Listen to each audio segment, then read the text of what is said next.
Magandang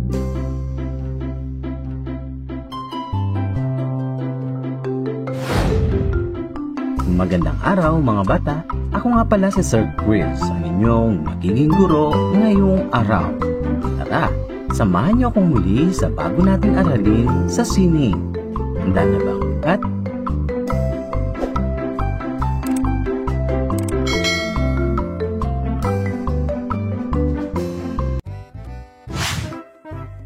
Arts 3, Quarter 3, Week 2 to 3. Mga kagamitan at disenyo ng imprenta. MELC explains the importance of variety of materials used for printing. Demonstrates the concept that a print design may use repetition of shapes or lines and emphasis on contrast of shapes and lines. Layunin. Pagkatapos ng araling ito, ikaw ay inaasahang may paliliwanag mo ang halaga at pagkakaiba-iba ng mga kagamitan sa imprenta. Gayon din ang kahulugan ng mga disenyo nito. Anong nakikita sa larawan mga bata? Pamilyar ba kayo sa larawang ito? Magaling! Nagawa niyo na ba ito nung kayo ay nasa ikalawang baitang pa lamang? Tama! Ito ay may kaugnayan sa ating aralin ngayong araw. Tara, tuklasin natin. Tingnan ang mga larawan sa ibaba. Alin sa mga bagay na ito ang maaaring gamitin para sa imprenta? Ano ang kanilang gamit sa paglikha na isang imprenta? Tara, alamin natin. Mga kagamitan sa pag-imprenta. Una, lapis. Ito ay nagsisilbing panulat. Nakatutulong ito upang gumuhit ng mga linya at hugis bilang gabay sa pag-ukit ng pantatak at mga sukat at bahagi ng tatatakan. Papel. Ito ang nagsisilbing markahan ng imprenta kung saan nabubuo at nakikita ang resultang disenyo o larawan. Dito gumuguhit, nagsusulat, naglalapat at nagbabakas o nagbabakat ng iba-ibang marka, linya o hugis. Pangatlo, pantatak. Ito ang naglilipat ng marka sa isang patag na bagay. Maaari itong hulmahin o ukitan ng disenyo, magulagyan ng pangkulay at ilapat sa ibang bagay.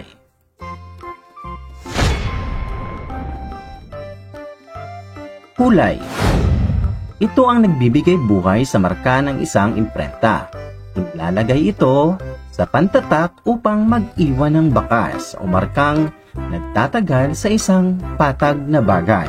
Kung wala ito ay hindi makikita ang larawan o anyong nais mabuo sa imprenta. Gunting. Ito ay ginagamit upang mabuo ang isang balangkas ng hugis o disenyo sa papel o karton. Sa pamamagitan nito ay maaari kang lumikha ng stencil bilang gabay sa paulit-ulit na imprenta. Chisel o bagay na matulis at matalas. Ito ay ginagamit upang lumikha ng iba't ibang ukit o hulma sa bagay na pantatak. Sa tulong nito, ilitaw ang mga bahaging dapat malagyan ng kulay upang mag-iwan ng markang nais mabuo sa imprenta. Mahalaga ang iba't ibang kagamitan sa paggawa ng isang likhang sining. Tayo ay nakalilikha lamang ng isang bagay mula rin sa mga bagay na mayroon tayo. Kinakailangang sundin ang wastong hakbang sa paggawa ng sining upang hindi masayang ang mga kagamitang nakala. Handa na ba kayo para sa gawain sa pagkatuto bilang isa? Tara, subukan natin. Tukuyin ang mga kagamitan sa imprenta na inilalarawan ng mga sumusunod na pahayag. isulat ang titik ng tamang sagot sa iyong sagutang papel. Una, ito ay nagsisilbing panulat na nakatutulong ito upang gumuhit ng mga linya at hugis bilang gabay sa pag-ukit ng pantatak at mga sukat at bahagi ng tatatakan. A. Lapis. B. Ruler. C. Karton.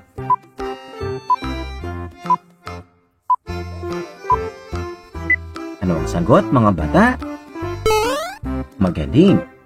Letter A.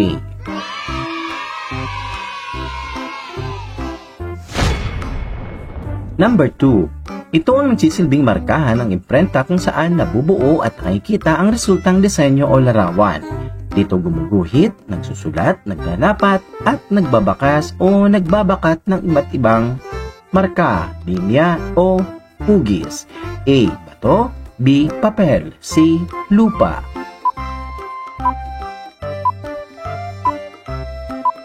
Ano ang sagot, mga bata? Magaling! Letter B. Pangatlo, ito ang naglilipat ng marka sa isang patag na bagay. Maaari itong pulmahin o ukita ng disenyo bago lagyan ng pangkulay at ilapat sa ibang bagay. A. Pantatak. B. Pangkulay. C. Pangukit. Ano ang sagot, mga bata? Magaling! Letter A. Pang-apat, ito ang nagbibigay buhay sa marka ng isang imprenta. Inilalagay ito sa pantatak upang mag-iwan ng bakas o markang nagtatagal sa isang patag na bagay.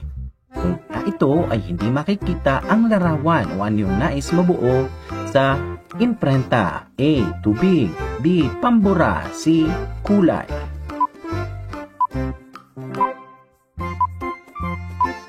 Ano ang inyong sagot, mga bata? Magaling! Letter C. Panglima, ito ay ginagamit upang mabuo ang isang balangkas ng hugis o disenyo sa papel o karton. Sa pamamagitan nito ay maaari kang lumikha ng stencil bilang gabay sa paulit-ulit na imprenta. A. Kutsilyo. B. Gunting.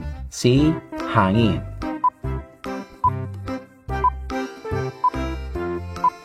Ano ang sagot? Tama! Letter B.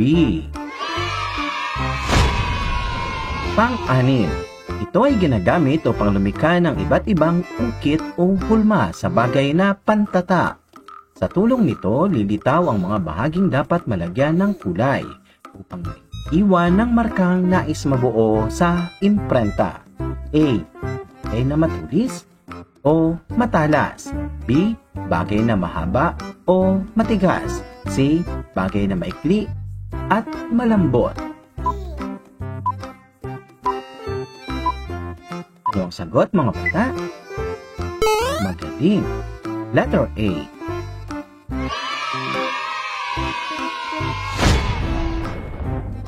Ngayon ay alam mo na ang halaga ng iba't ibang kagamitan sa paglikha ng imprenta.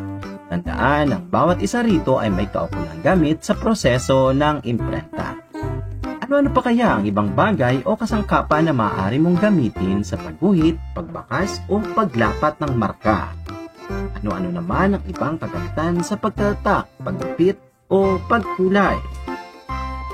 Tara, alamin natin! Narito ang iba pang mga bagay na maaaring maging kaagapay sa pagpapahusay ng isang imprenta. Ruler, pambura, prutas, tito, at hangin.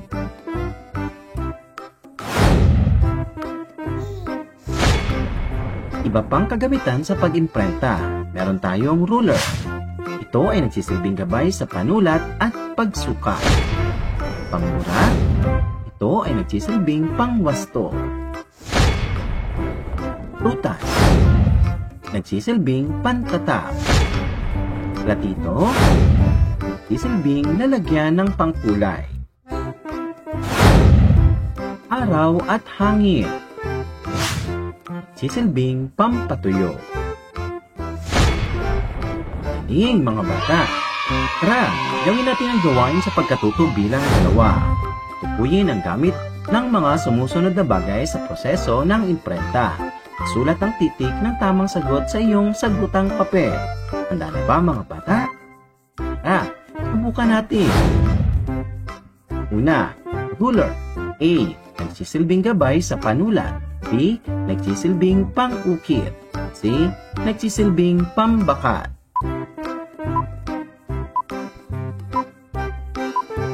Sagot mga bata. Magaling. Letter A. Pangalawa, pambura. A. Nagsisilbing pangulay. B. Nagsisilbing pangwasto. C. Nagsisilbing pambakas. Ano ang sagot? Magaling. Letter B. Pangatlo, prutas. A. Nagsisilbing pampagana. B. Nagsisilbing panulat. C. Nagsisilbing pantatak.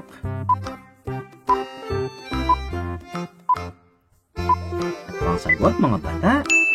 Magaling. Letter C. Pang-apat, platito. A. Nagsisilbing lalagyan ng pangkulay. B. Nagsisilbing pampabigat. C. Nagsisilbing panggupit.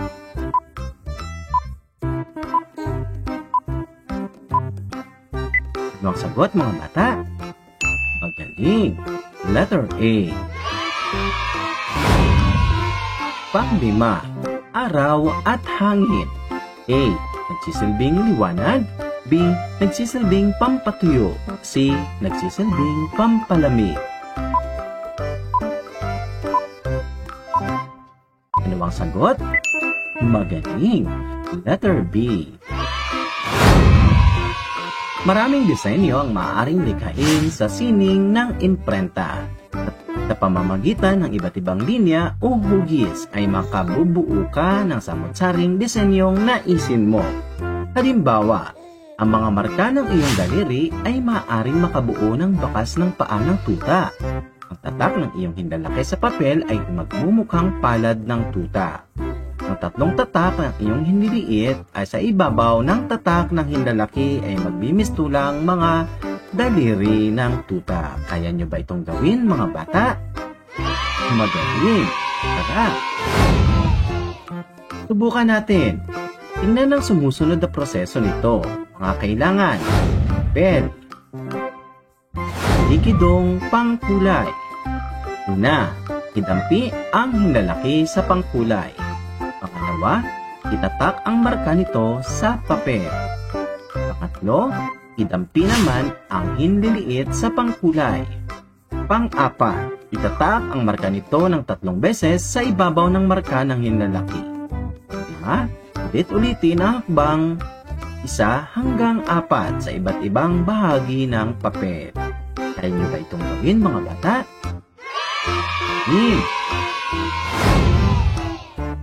Ang inyong mga nakita sa buong imprenta. Ano ang pangyayari sa larawang ito patay sa iyong likhang isip? Tama, nakabuo tayo ng tatak ng isang tuta. Ang bawat linya, hugis o disenyo ng imprenta ay maaaring magbigay ng kahulugan, kwento sa nakikita nito. Ang iba't ibang anyo o larawang na buo ng mga marka ay maaari ding maging simbolo ng isang damdamin, kaisipan, o mensahe mula sa gumawa patungo sa nakakakita. Subukan natin ang gawain sa pagkatuto bilang 3.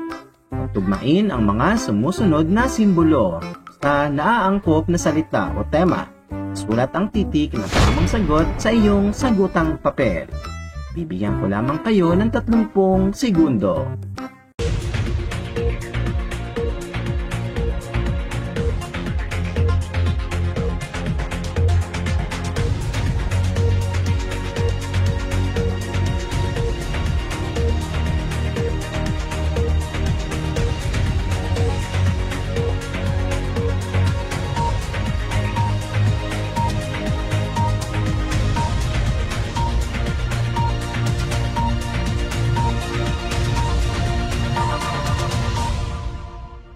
Tara, subukan natin. Una, simbolo ng pag-ibig at pagmamahalan. Tama, puso, letter E. Pangalawa, simbolo ng tapang. Magaling, letter D, kamao. Pangatlo, simbolo ng kalikasan. Magaling, letter C, puno. Pang-apat, simbolo ng Panginoong Diyos. Tama, krus, letter B. Pang-lima, simbolo ng pamilya. Magaling, letter A, bahay. Pang-anim, simbolo ng kasiyahan. Tama, letter J, nakangiti. At ito, simbolo ng kalungkutan. Magaling, letter I, nakasimangot ng mukha. Pang-walo, simbolo ng dagat. Magaling, letter H, alon. Siyam, simbolo ng Pilipinas. Magaling, letter G, araw at bituin. 10, simbolo ng paglipad.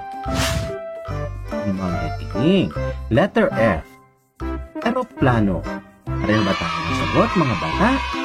Mahusay. Gawain sa pagkatuto bilang 4. Basahin at unawain ang mga simbolo sa ibaba. Gumuhit ng simpleng logo para sa bawat isa. Maaari mong tularan ang mga larawan sa ibaba bilang gabay. Gawin ito sa iyong sagutang papel. Bibigyan ko lamang kayo ng 30 segundo.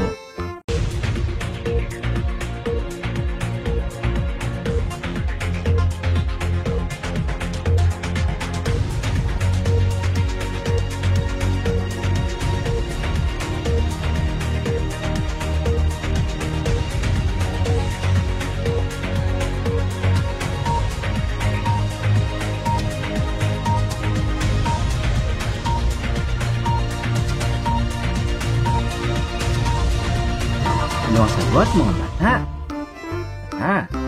Una, simbolo ng umaga. Magaling, araw. Pangalawa, simbolo ng gabi. Tama. 1. Pangatlo, simbolo ng katanungan. Tama. Question mark. Pang-4, simbolo ng direksyon. Magaling. Simbolo ng tubig. Pang-5. Magaling. Pang-6, simbolo ng apoy. Tama. Pang-7, simbolo ng kuryente. Mahusay. Pang-8, simbolo ng kapayapaan. Yan. Magaling, mga bata. Gawin ito at ipasa sa inyong guro. Gawain sa pagkatuto bilang 5. Sundin ang mga hakbang sa pagtatatak ng isang simbolo. Gawin ito sa tulong ng nakatatandang kasama sa bahay. Ito ang inyong performance task para sa linggong ito. Mga kailangan, pambura o maliit na kahoy, kutsilyo o gunting, lapis, papel. Una, sa isang pambura o maliit na kahoy ay umukit ng kahit anong simbolo gamit ang kutsilyo o gunting. Pangalawa, ilapat ang papel sa ibabaw ng pambura o kahoy na may ukit at hawakan ito ng mahigpit. Kiskisin ang lapis, ang bahagi ng papel na nakalapat sa kahoy o pambura. Pang-4, hipan at dahan-dahang pagpagin ang mga sobra o tira-tirang pulbos ng lapis mula sa papel. Sa gawaing ito, maaari rin kayong gumamit ng prutas o gulay bilang pantatak sa simbolong nais mo. Kaya nyo ba itong gawin, mga bata? Magaling! Ipasa sa inyong guro ang inyong output para sa inyong performance task.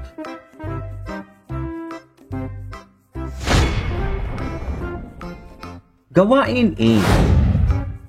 Punan ang mga patlang ng wastong salita upang makabuo ng makabuluhang talata tungkol sa arali. Bibigyan ko lamang kayo ng 30 segundo.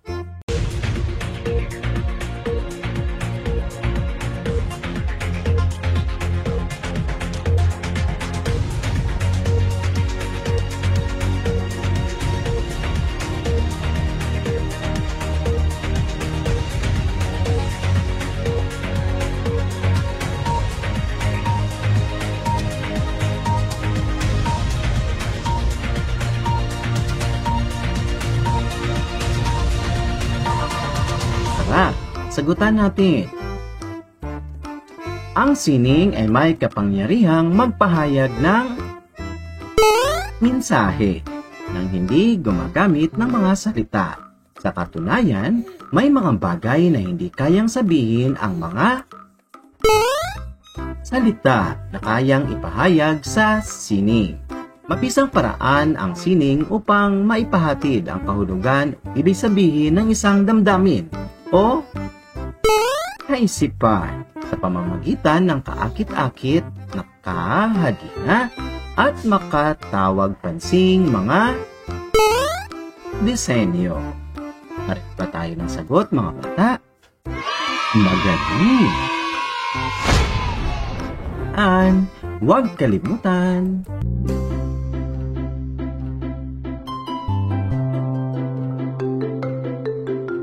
ang ating pinag-aralan sa araw na ito ay mga kagamitan at disenyo ng imprenta.